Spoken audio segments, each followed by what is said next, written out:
सोचिए, किसी को गोली से नहीं, फांसी से नहीं, बल्कि जिंदा जला दिया जाए ब्रिटिश राज में। यह भी एक सजा थी। और यह सिर्फ कहानी नहीं, यह भारत के एक भूले बिसरे शहीद का सच है। ब्रिटिश राज सिर्फ कानून से नहीं चला, वह डर से चला। जो भी आवाज उठाता उसे मिसाल बना दिया जाता था।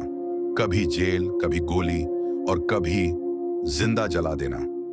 यह कहानी है एक ऐसे भारतीय की जिसका नाम इतिहास ने भुला दिया। उसका अपराध सिर्फ इतना था, उसने ब्रिटिश हुकूमत के खिलाफ आवाज उठाई और जवाब मिला आग। कोई अदालत नहीं, कोई कानून नहीं, सिर्फ फैसला।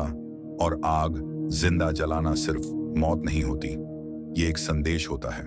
संदेश यह, अगर आवाज उठाई तो यही अंजाम होगा। ब्रिटिश अफसर इसे अनुशासन कहते थे और भारत उसे याद भी नहीं कर पाया।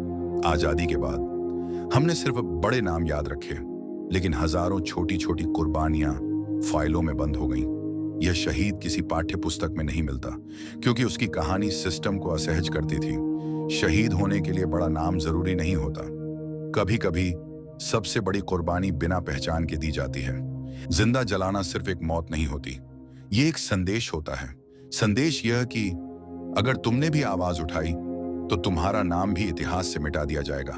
ब्रिटिश अफसर इसे डिसिप्लिन कहते थे और फाइल बंद कर देते थे। आजादी के बाद हमने बड़े बड़े नाम याद रखे, लेकिन ऐसे हजारों शहीद कागजों के साथ हमेशा के लिए दबा दिए गए। ये शहीद किसी पाठ्य पुस्तक में नहीं मिलता, क्योंकि उसकी कहानी सिस्टम को असहज करती है। यह किसी कहानी की कल्पना नहीं, यह उस सच्चाई का हिस्सा है जिसे जानबूझकर इतिहास की किताबों से बाहर रखा गया। अंग्रेज जानते थे कानून से ज्यादा असर डर का होता है, इसलिए जो भी हुकूमत के सामने खड़ा हुआ, जो भी लोगों को सच बताने लगा, उसका अंत एक चेतावनी बना दिया गया। कभी जेलों की अंधेरी कोठरियां, कभी बंदूक की आवाज और कभी खुले मैदान में जलती हुई चिताएं। न कोई मुकदमा, न कोई गवाह, न कोई अपील, सिर्फ एक हुक्म और आग। अगर हम इन कहानियों को याद नहीं रखेंगे तो इतिहास खुद को फिर दोहराएगा।